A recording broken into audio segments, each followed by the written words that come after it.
Kei te takiwā o te rua Piriona Tāra, te pūtea taurewa, e iri ana ki runga i ngā mātua i whakarere i warātau tamariki.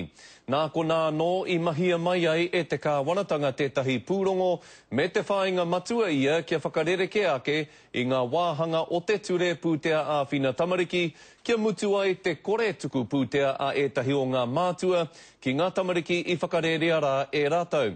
I kōreroa Mikey Sherman ki tētahi māma, kāore e whai pūtea āwhina ana, anei tana pūrongo.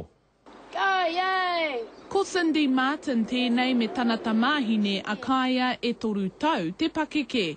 Toko toru katoa āna tamariki, he oi kaore anō ia kia whiwhi pūtea āwhina hei tiaki i a rātau. One thing he did say to me was that he didn't want to sign the birth certificate due to the fact that he didn't want to pay maintenance. And that's what I hear a lot.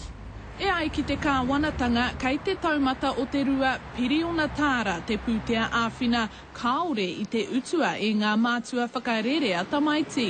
Nō reira te pūrongo arotake i ngā ture o te kaupapa nei. It's 20 years old. Social conditions have changed. I think in some areas it's unfair, in some areas it's inflexible, but it also doesn't take account of simply the mood of the times.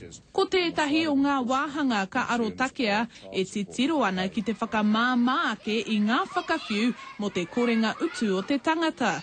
O te rua Piriona Tāra e noho tāre wāna, neke atu te haurua o tērā no ngā nama tāpiri.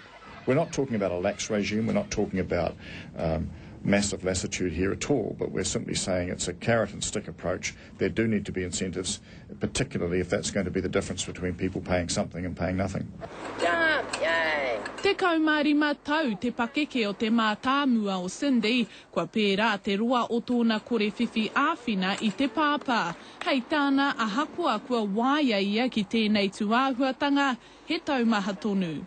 That's a struggle for me, you know, because the kids are getting older, they demand more, you know, labels, they want all this and that.